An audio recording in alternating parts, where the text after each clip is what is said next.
to hold them back now. Well, don't or you to owe damage the their electorate a future. little bit of candour here? Alistair Darling said in 2008, the British economy is better placed than any other industrial economy to withstand the recession.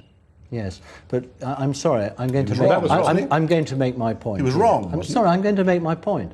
And that is that economic growth in our country is going to be led not by consumer debt, not by public spending, but by private sector enterprise and investment. Right. And that's why we are insistent on maintaining the support for the private sector, for investment, which is going to lead our growth, which is why it is so wrong to cut the investment and capital allowances for the private sector, which Mr. Osborne is proposing to do. Well, we need to keep those in place, just as we need to keep in place the other interventions by the government to support industry, to support private enterprise, and indeed to reward it, to make sure that leads our economic growth. But we're in a better position to this day to look ahead into 2010 on the whole question of growth than we have been until now. It's going to be very weak. There's no way that it's going to make the 0.7% which people were talking about before Christmas. Which is precisely why we shouldn't take a swinging axe to public spending and investment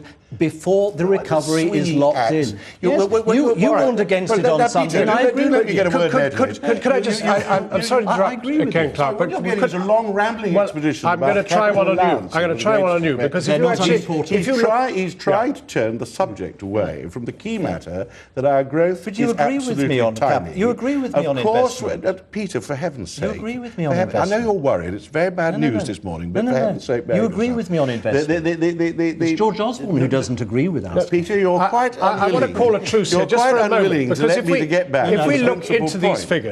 we look into these figures, the real cause of getting the 0.1% was the cut in VAT, which you agreed with. Yes. You did. No, I didn't. Yes, you did. Yes, you did. No, I didn't. No. You called for it before you were put into line by George Osborne. No, I did not call for it. And secondly, with great respect, the car scrappage scheme, which was condemned by Philip Hammond at your conference. Now, the motor trade... the motor trade has gone up 0.4% in growth, and that must be down to scrappage. You've got to give him something, haven't you? I've always said I'd suspend judgment on the scrappage scheme, which was bound to cause a surge. Well, Mr. Hammond didn't. He said we wouldn't do it. What we wait to see is how far it falls off afterwards. All scrappage schemes bring forward sales. So it was a good thing to do. You've had time to I think we're going to have a serious dip in car sales this year, and I wait to see how bad it is. I don't oppose everything put forward, but the idea that we've got to 0.1% because of all these initiatives and these little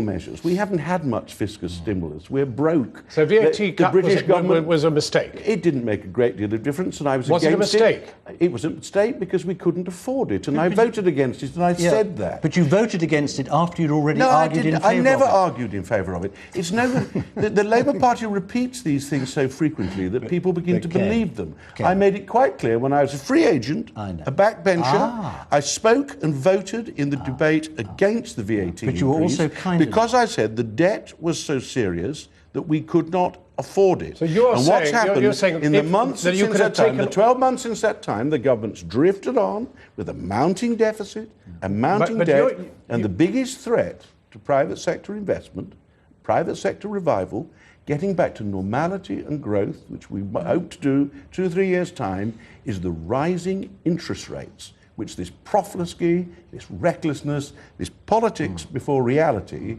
is placing it in. 0.1% should be a warning. Don't worry. Let's wait. On the basis no need of to do today. anything at the moment. I'm sorry. That's why. Now hold on a moment, John. That's why we have a deficit reduction programme that will halve the deficit in 4 years. You have not matched it in your party. You haven't matched it. I'm afraid more examples. We're bound to have to come to an end in this fascinating discussion. But I want to close with some candour for the viewer.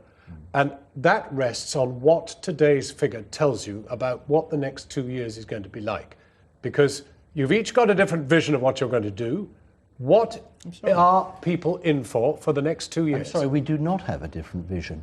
Ken was kind enough to say at a press gallery lunch that he thought that my policies were practical and workable, and he tried to match them as far as he could in government. So don't say that we. Not the broader macroeconomic policies. I do have a profound disagreement, however, with Mr. Cameron. Mervyn King, the governor of the Bank of England, has said it's going to be a very rough time over the next 2 years. No. Is he right? And do these figures confirm that? Of course, it's going to be tough. That's why we mustn't wreck the recovery. That's why we must start generating confidence in ourselves rather than talking down our recovery, and why the government's got to keep in place the support for the new technologies, the new sectors, the growing markets, the low carbon transition and all the changes that our economy is going through, but where we need to invest more in our competitive strengths, and that's what we're going to do. Very little of that's actually been delivered. It's all very worthy. The various grants and things for the last 12 months have been pumping out. To be serious, you asked us a question of what do people expect, and this is a serious question, and it's all very wily and all very cunning to keep turning off to other things. The truth is, we all know the next 2 years are going to be very difficult. You can't talk down 0.1% growth. What you've got to do is actually increase it. If we carry on pretending that we don't have to tackle the debt, we don't have to tackle the deficit, we're actually being reckless and irresponsible, and interest rates will go up. Together with taxes? In order to finance our debt. Together with taxes? You're going to have to tackle the fiscal policy by cutting public spending. Could we translate that into English for the viewer? That means tax rises. Only if, as all Conservatives are going to do, we're going to try to achieve it by cutting public spending. But everybody knows the state now takes over 50% of the British GDP. I would have regarded that as unthinkable when I was Chancellor of the Exchequer. And Peter says, no, it's very dangerous to touch it. No. Very essential Peter to our doesn't future. say that, actually. If you carry on spending more than 50% of GDP, don't worry about debt, don't worry about deficit. Peter says he's effectively admitted that taxes will have to go up. What are you going to cut public spending to then? What's your target, Peter? Peter says the opposite. Peter says that public spending has to be reduced, targeted tax increases have to take place, but that we must also maintain our investment in growth, because that's the best antidote and how far are you to debt. But you won't say when you're going to start, and you won't say how much you're going to cut. Let me answer in this way, if I may, by asking you a question. Surely. David Cameron says that we should cut the deficit, cut spending faster, more furiously, and we should start now. If you simply advanced deficit reduction by 1 year on the government's present plans, that would amount to £26 billion. Now, that is equal to taking out half the school's budget. It's equivalent to putting 23% on VAT. Do you support that, Ken? Because I don't think you would. Either of those, no. of course. Well, what would you do? Well, if we're going to go faster and advance it by 1 year, as David Cameron this is the kind of daft nonsense that Gordon Brown comes out with. It all means starving policemen and redundant nurses and all that sort of thing. It doesn't mean starving policemen. Getting back from 50% GDP does not mean that. If you want to go further and faster than us, if you advanced it by 1 year, that would cost you £26 billion. It's a legitimate question. How would you fund it? How would you fund it? What we have quite clear, we're not going to raise VAT by 26%. I'm not saying you are. I'm asking you how you would fund it. You and I can have a serious conversation. I'm asking you how you would fund it. There is a very clear question: what are you going to do? What we're going to do is get rid of the bulk of the structural deficit in the course of the next Parliament. We have to do that. How? Otherwise, you won't get the confidence in the market. Can I add the how? How? By cutting public spending, as I was describing in my Sunday interview, which you kindly read. I went through the serious professional way you have to do it.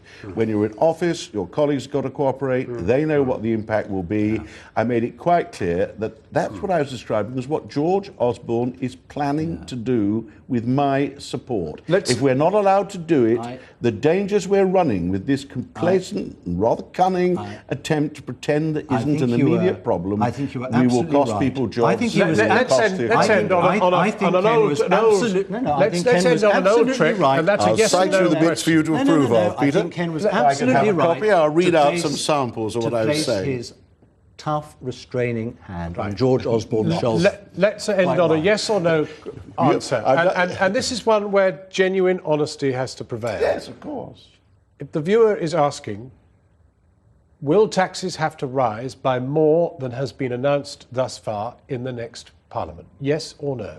I hope not, but I'm not giving any guarantees they won't. It will depend on our success in getting public spending down without damaging the essential quality of the really vital public services. If we don't wreck the recovery, if we sustain demand and therefore growth in the economy, it may be that we can get away with not putting up taxes further. But if we fail on growth and the measures that the government needs to take to support that growth, then it is possible, but not inevitable, that further tax increases will take place. Lord Mandelson, Ken Clarke, thank you both very much indeed. The Business Secretary Peter Mandelson and his shadow Ken Clarke talking to me earlier, and to each other.